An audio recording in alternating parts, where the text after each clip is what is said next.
오늘 우리에게 주신 하나님의 말씀은 시편 39편 1절에서 9절 말씀입니다. 내가 말하기를 나의 행위를 조심하여 내 혀로 범죄하지 아니하리니 악인이 내 앞에 있을 때에 내가 내 입에 재갈을 먹이리라 하였도다. 내가 잠잠하여 선한 말도 하지 아니하니 나의 근심이 더 심하도다. 내 마음이 내 속에서 뜨거워서 작은 소리로 읊조릴 때에 불이 붙으니 나의 혀로 말하기를 여호와여 나의 종말과 연한이 언제까지인지 알게 하사 내가 나의 연약함을 알게 하소서. 주께서 나의 날을 한 뼘 길이만큼 되게 하심에 나의 일생이 주 앞에는 없는 것 같사오니 사람은 그가 든든히 서 있는 때에도 진실로 모두가 허사뿐이니이다. 진실로 각 사람은 그림자같이 다니고 헛된 일로 소란하며 재물을 쌓으나 누가 거둘는지 알지 못하나이다. 주여 이제 내가 무엇을 바라리요 나의 소망은 주께 있나이다. 나를 모든 죄에서 건지시며 우매한 자에게서 욕을 당하지 아니하게 하소서. 내가 잠잠하고 입을 열지 아니함은 주께서 이를 행하신 까닭이니이다. 오늘 이 말씀에 많은 은혜 받으시기 바랍니다. 시편 39편을 통해서 생각할 질문은 어떤 것인가 하면 인생은 어떤 것입니까? 하는 인생에 대한 질문입니다. 사람이 그런 존재라면 복음의 사람으로 하나님의 사랑하심으로 옷 입고 또 하나님을 닮아가는 아주 영광스럽고 존귀한 존재로 살아가려고 노력하고 하나님께 쓰임받는 사람이 된다면 그런 사람이 걸어가는 인생은 그렇지 않은 사람이 걸어가는 인생과는 좀 다른 점이 있어야 되잖아요. 그래서 인생은 무엇입니까? 하는 질문은 어제 한 질문하고 똑같이 인생의 본질은 무엇입니까? 이런 질문입니다. 우리가 본질이라는 말을 쓰는데요. 본질은 본 바탕을 의미하는 것입니다. 본래 어떤 사물이나 아니면 어떤 존재, 우리와 같은 인격체가 가지고 있는 본래의 성질, 본래의 모습, 본 모습입니다. 그래서 저는 이걸 알맹이라고 표현했습니다. 사람은 보이는 것을 보기 때문에 본래의 모습보다는 지금 껍데기의 모습을 봅니다. 그러니까 바울이 표현으로 하면 로마서 2장에 표면을 보게 되어 있습니다. 이 겉모습을 본다는 거죠. 그런데 성경이 중시하는 것, 하나님께서 중시하는 것, 또 주님께서, 예수님께서 제자들에게 중시했던 것은 속모습입니다. 그래서 바울은 속사람이라는 표현을 썼죠. 우리 안이 중요하다는 거죠. 인생의 본질이 무엇이냐에 대해서 지금 시편은 시편, 전도서, 잠언, 우리가 지혜로운 책이라고 불리우는 이 세 가지의 책들은 사실은 인생을 바라보는 퍼스펙티브, 인생을 바라보는 시각이 동일합니다. 우리는 시편 39편에 인생을 바라보는 그 시각이 아주 분명하게 드러나 있기 때문에 오늘 시편 39편을 함께 우리가 읽었습니다. 시편 39편 보면 4절에 이렇게 되어 있죠. 여호와 하나님, 나의 종말과 연한이 언제까지인지를 알게 하셔서 내가 나의 연약함을 알게 하소서. 이렇게 되어 있습니다. 연약함이라는 단어가 있죠. 5절에 보면 주께서 나의 날을 한 뼘 길이만큼 되게 하심에 나의 일생이 주 앞에는 없는 것 같사오니 사람이 그가 든든히 서 있는 때에도 진실로 모두가 허사뿐이니이다. 4절과 5절에서 보면 두 구절이 중요한데 첫 구절은 내가 나의 연약함을 알게 하소서라는 구절입니다. 두 번째는 진실로 모두가 허사뿐이니이다 라는 구절입니다. 우리가 쉽게 그냥 하면 인생은 연약한 것입니다. 인생은 또 허사인 것입니다. 이 허사라고 번역을 했는데 우리가 쓰지 않는 말이죠. 이 허사로 번역된 히브리어는 우리의 숨, 들숨과 날숨을 의미하는 것입니다. 호흡을 의미하는 것입니다.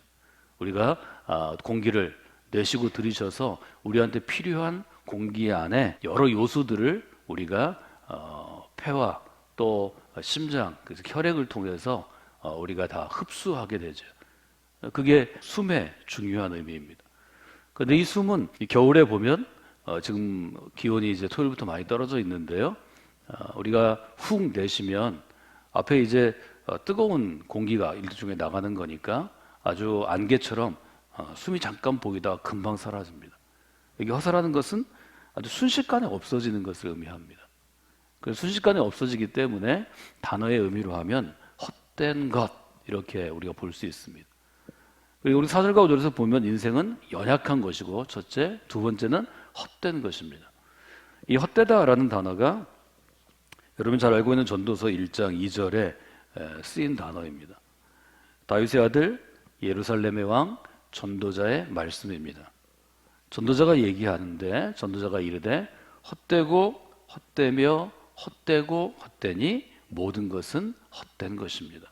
우리 인생이 헛된 이유에 대해서 시편 39편은 인생의 본질적인 모습을 세 가지 정도로 규정할 수 있는데요.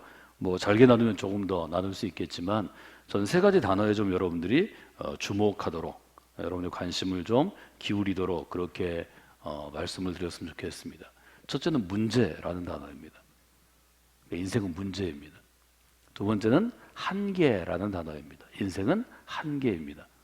세 번째는 의미 없음, 그냥 한자어로 하면 없을 무자를 써서 무의미함입니다. 시편이든 잠언이든 전도서든 인생을 바라보는 퍼스펙티브가 똑같습니다. 인생은 문제의 연속이라는 것입니다. 오늘 이 문제를 풀고 나면 내일은 아주 평안하겠지, 내일은 즐겁겠지 이런 생각이 있지만 내일 가면 내일의 문제가 나를 또 맞이합니다. 아주 지긋지긋하다고 우리가 표현하죠. 인생은 한계라는 것입니다. 인생은 노력하고 노력해서 내가 좀 이런 어떤 위치에 다다르면 내가 좀 이걸 좀 가지면 내가 이걸 좀 배우고 알아가지고 좀 지식이 깊어지면 그러면 인생이 끝없이 펼쳐질 것 같은데 그 단계를 넘어서면 또 벽이 우리를 가로막습니다. 또 울타리가 있습니다. 또 갈림길이 나옵니다. 또 막다른 길이 나옵니다. 또 인생은 무의미하다는 거죠. 내가 이렇게 열심히 살으면 내가 정말 이렇게 새벽부터 밤까지 바쁘게 살으면 그 다음날 잘했다. 정말 기대가 된다. 정말 나는 의미 있는 삶을 살았다. 이렇게 표현할 것 같은데 그렇지 않다는 것입니다. 이 세 가지 문제를 극복하기 위한 몸부림이 종교라고 대부분의 사실 철학자나 종교학자나 사회학자들이 진단합니다. 인간이 신앙을 갖고 또 어떤 신적인 대상을 정하고 어떤 종교의 규칙을 정하고 또 예배하는 것 같은 신을 숭배하는 어떤 것을 만드는 것은 바로 인간이 지닌 이런 문제점 때문이라는 거죠. 첫째로 우리가 볼 수 있는 것은 시인이 바라보는 인생은 문제의 연속이었습니다. 근데 이 시인의 지금 상태, 우리가 다윗이라고 시인을 규정하면 1절, 2절, 3절의 상태는 어떤 문제인가 하는 것을 여러분이 보실 수 있습니다. 1절 이렇게 되어 있죠. 내가 말하기를 나의 행위를 조심하여 내 혀로 범죄하지 아니할 것인데 악한 사람이 지금 내 앞에 있을 때 내가 내 입에 재갈을 먹여야 되겠다. 재갈을 먹인다는 것은 입을 닫는다는 거죠. 입에다 집게를 딱 채우는 거죠. 지퍼를 채우는 거죠. 재갈을 먹이니까 말할 수 없습니다. 2절에 보면 내가 잠잠하여 말할 수 없기 때문에 선한 말도 안 했더니 나의 근심이 더 심해지는구나. 마음이 너무 답답하고 무거워집니다. 3절에 보니까 어떤 상태까지 가냐면 내 마음이 내 속에서 속에서 불이 솟아오릅니다. 마치 화산의 용암이 불불 끓어올 듯이 내 속에서 뭔가 치받고 올라와서 그냥 작은 소리로 웅얼웅얼 읊조리는데 불이 붙었습니다. 인생을 살아가다 보면 제일 어려운 것이 대부분 관계입니다. 대부분 주변 사람입니다. 뭐 나의 배우자든지 나의 자녀든지 아니면 나랑 같이 일하는 사람이든지 내 옆집, 윗집, 앞집, 뒷집 사는 사람이든지 아니면 내 친구라고 초등학교, 중학교, 고등학교, 대학교 동창이든지 아니면 무슨 일을 같이 동호회를 하던 사람이든 모르는 사람과는 갈등이 별로 없습니다. 모르는 사람은 지나가면 되는 것입니다. 상관없으니까. 상관이란 말은 뭐 얘기하나요? 관계가 갖는 것이, 관계를 갖는 것입니다. 그런데 상관이 있는 사람들이 문제입니다. 다윗에게도 가까운 사람들 중에 다윗을 죽이려는 원수들이 많았습니다. 때로는 그의 장인이기도 했고 때로는 그의 상관, 왕이기도 했고 때로는 그의 친구이기도 했고 때로는 그의 부하이기도 했고 나중에는 그의 사랑하는 아들이었습니다. 왕이 되고 나니까 왕의 자리를 탐하기 위해서 주변 모든 사람들이 다윗에게 원수가 되었습니다. 여러분 악한 사람들과의 갈등을 혹시 경험해 보셨나요? 악한 사람과 갈등을 경험해 보면 말을 하면 내가 너무 화가 나고 분노해서 내가 잃는 게 많습니다. 아까 사람을 만나가지고 한 10분, 20분 전화를 하거나 얼굴을 보거나 싸우고 나면 2, 3일 아주 마음이 좋지 않아서 시험에 듭니다. 하나님이 우리를 하나님을 닮은 존재로 만드셨기 때문에 우리가 믿음의 사람으로 살아가면, 복음의 사람으로 살아가면 악에 대항하다가 내 자신을 잃을 때가 많습니다. 손해가 많죠. 다윗이 이것을 아주 크게 경험한 것 같습니다. 말도 되지 않은 말이기 때문에 반박을 하다 보면 싸움이 커지고 또 모욕도 당하고 욕도 먹고 또 악한 사람일수록 말이 세기 때문에 상처를 받죠. 내가 상종하지 말아야 되겠다. 참으면 참는 대로 속에서 또 불이 납니다. 밖으로 불이 나고 속으로 불이 나니까 문제가 생깁니다. 또 싸우다 보면 시비가 걸리고 또 몸부림도 치게 되고 멱살도 잡게 되고 싸우다 보면 또 다른 일들이 일어나고 또 고소도 당하고 고발도 당합니다. 이런 일들에 여러분이 한번 휘말리다 보면 정말 쉽지 않은 일들을 당합니다. 여러분, 이런 일들이 모든 인생 가운데 예외가 없습니다. 금년에 경험했다고 내년에 경험하지 않는 게 아닙니다. 내년에는 더 큰 일을 경험할 수 있습니다. 우리가 한 해를 마무리하면서 한 해를 좀 믿음으로 이렇게 잘 정리하려는 이유는 한 해 동안 혹시 여러분에게 이런 일이 있었으면 오늘 그런 일을 좀 하나님 앞에 고하시기 바랍니다. 억울할 수도 있습니다. 내가 당해서 억울할 수도 있고 사실은 내가 피해를 줬을 수도 있습니다. 이것들 좀 하나님 앞에서 여러분들이 잘 이렇게 내놓으시면 좋겠습니다. 시인도 얘기하죠. 7절에 보면 주님, 이제 제가 무엇을 바라겠습니까?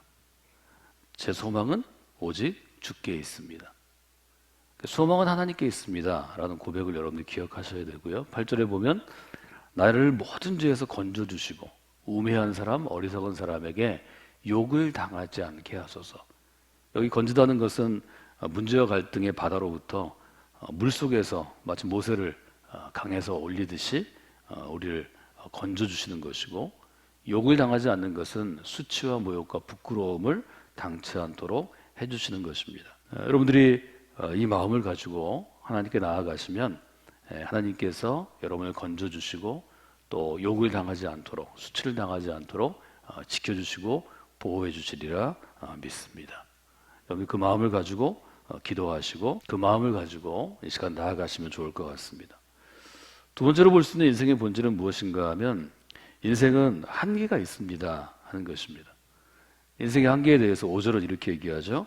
주께서 나의 날을 한 뼘 길이만큼 되게 하시매. 한 뼘은 뭐 여러분 다 해보시면 15cm에서 20cm 사이입니다. 한 뼘이라는 게 굉장히 짧은 아주 작은 수치이죠.